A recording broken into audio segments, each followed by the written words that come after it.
Now, as part of activities lined up for the implementation of the fifth generation technology deployment plan in Nigeria, that's the 5G network, the Nigerian Communications Commission today has commenced the second trial of 5G network across 6 locations of the country.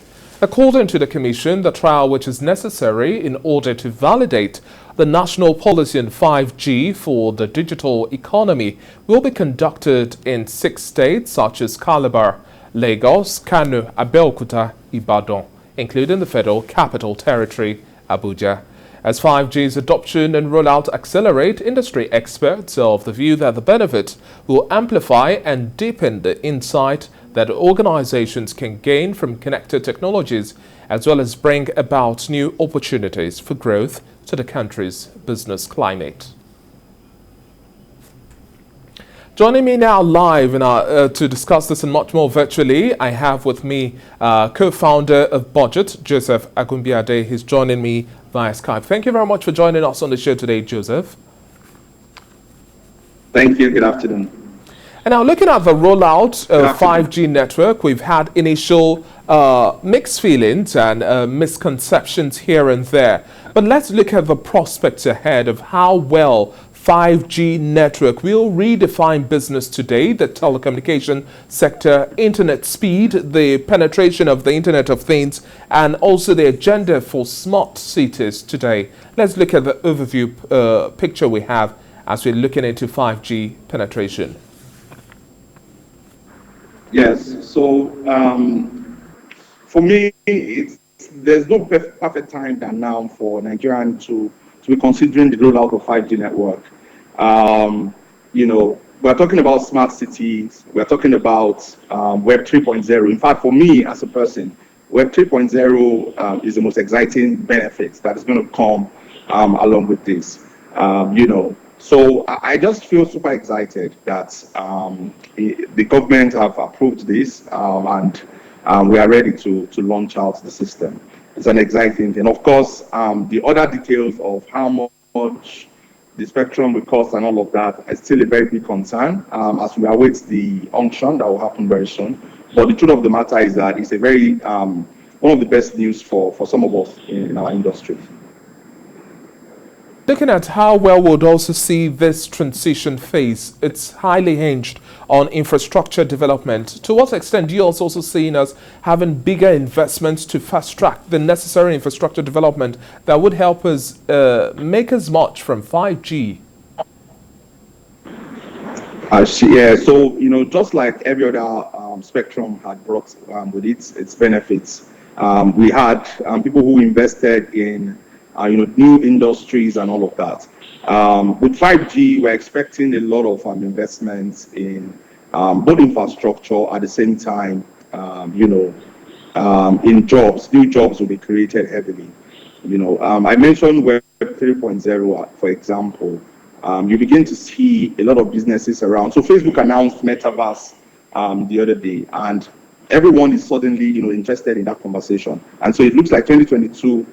It's going to be very exciting and all that. So massive investment is going to happen. Lagos State has laid, several kilometers of fiber optics in preparation for it and all that. So I believe that we're going to see a lot of new, investments in augmented reality, virtual reality, even businesses that uses, cryptocurrencies and all of that. Because now the internet will be very good, and so a lot can be built on top of these, technological breakthroughs that Nigerians are actually interested in the business world today. And also looking at user experience now in terms of our telecommunication services and offers here. With the 5G network, let's look at the turnaround time or response time to complaints as well. We expect to see heightened paces of delivery of services and also just overall usage of the internet. Tell us a little bit more about how you see this also redefining how we do business today and also entrenching more the user experience. Yeah, so absolutely. The latency will be so low, and it's as if we are living in on the internet. So I would expect that some of the challenges with failed transactions in the e-commerce industry, for example, be almost non-existent. I remember the last time I had a conversation, I was talking about it's going to give birth to video commerce, which is gradually beginning to show face. Video commerce is sort of such an immersive experience where, you can come online with a video streaming, you can sell products, you can do live auction services where you can give out a discount and say if people order now, real time via video call, they can get a product for a discount and all of that. Those kind of new technology that we've been seeing in some countries will suddenly become a reality in Nigeria, which I believe is going to transform, businesses. The whole idea of decentralized, processes also that cryptocurrency is bringing in, we're going to see that play out because now people, anywhere they are in their villages, even though they're not going to roll out everywhere yet, but in anywhere you are right now, you can have very good bandwidth, meaning that you can offer your services to anybody, anywhere in the world. If you have a special knowledge, you can easily deliver it via such a medium without fear of buffering and all of that. So it's such an exciting time for us because the common barrier that limits business will no longer be existing. With this, of course, we are not going to have 5G everywhere. The rollout is going to be selective. 6 states first, so ahead, and then gradually it's going to roll out. But the truth remains that the major cities where business happens, key businesses, especially in Lagos, we're going to see the benefits, greatly. It's going to transform business. Lagos GDP is going to shoot up. I'm very happy that the state is woke, and for like 2 years now they've been talking about smart city, and so probably be thinking of trillions of naira in GDP of Lagos State subsequently. In their IGR rather, from the launch of what's it called now, the 5G. So things like that are going to start happening. We're going to see that tremendously, impacting the GDP or IGR of states. And then would you also say that looking at these 6 states where we'll have these rollout testings, Calabar, Lagos, Kano, Abeokuta, Ibadan, as well as Abuja, do you think we've had government and the Ministry of Communication and other necessary authorities and agencies do a good job at silencing the noise we had with the initial announcement of 5G network? There were a whole lot of misconceptions here. Now, in terms of clarifying all of these doubts and looking at what exactly it is, do you think we've done a good job? Maybe not. I think we basically leveraged on time. Naturally, people will always form resistance towards new technology. Even television was once called the devil's box. There are always people who come up with all these conspiracy theories who always fuel it. But with time, one of the things that has always happened when it comes to technology, the only way to prove otherwise is to make this thing available. If you don't taste an orange, you cannot tell if it's sweet or not. So there wasn't much that could have been done, because you can educate people till tomorrow. To give knowledge to wisdom to the person who doesn't want it is to, giving him more material, for argument. So even though there wasn't much that was done, I think there wasn't much that could have been done actually. So gradually people are beginning to accept it. In fact, people have, the people who were peddling all those false ideas, they probably have more things to keep them busy now these days than peddling such false information. So I'm happy that we're going to roll it out. And the more we roll it out, the more we accept it. People who start benefiting will be educating people who haven't seen it yet. And I believe that it won't be difficult, in terms of what it will take for people to adopt the use of 5G. And also wrapping up our conversation now, the role of education, training and retraining cannot be overemphasized.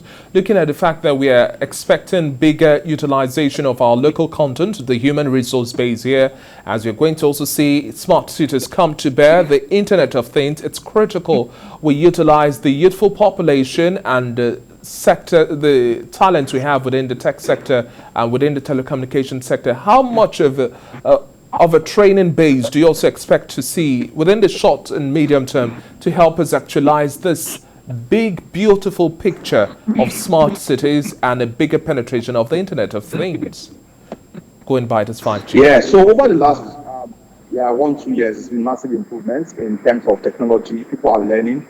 For example, at university, we train more people this year than ever. But to reap full benefit of this thing, we must, as much as possible, democratize learning. make learning be fully available for people. Today, Web 3.0 has so much benefits, and the only way we can reap that benefit is to ensure that we massively train our people. There's a statistic that says that by 2030, there will be over 85 million shortages of tech jobs, tech talent, worth over $8.5 trillion. So the question is that as we get the 5G, what are we going to do to ensure that by 2030, at least we can produce 1 million tech talent, that can actually actively participate in meeting this demand globally? I mean, taking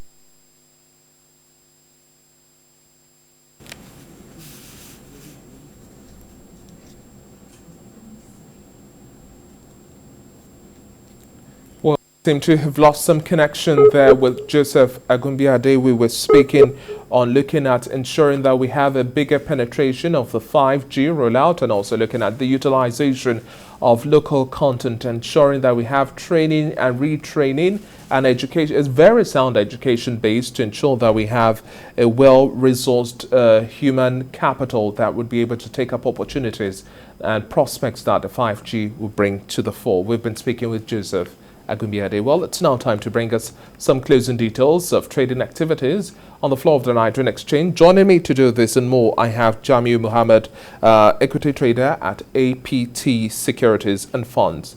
Good to have you on the show this afternoon, Jamiu. Well, the market is closing negative today with the all-share index down 1.18%. Top gainers for today, we have Maya, we have NEM Insurance, Japol Gold, Chams, as well as M Benefit, and top losers we have ICO, UPDC, Chi PLC, as well as Living Trust. Well, we've just reestablished connection there with Joseph Agunbiade. Joseph, please just wrap up your thoughts in 1 minute, utilizing our local resource base and also ensuring this capital base is also well trained and educated to make the best out of the prospects. Yes, so we can heavily actually invest in the next couple of years, in the next 10 years, to say we want to train 1 million people who will be, people who will lead in this revolution. When you bring in new technology, we start having original equipment manufacturers, so we need to train ourselves in all of this. We have people who will build apps, Web 3.0 compliant technology apps and all of that, and the fastest way is to train. For us, we'll be doing a whole lot in terms of teaching people around Web 3.0 technology in the coming year, generally in software development and design. And we anticipate that, the government will respond to this, private sector, everyone, stakeholder will be part of this, so that our future can be secured and fully enjoy the benefits of this rollout of 5G network. Thank you. Thank you very much for your time on the show today, Joseph Agunbiade. It's been a pleasure speaking with you.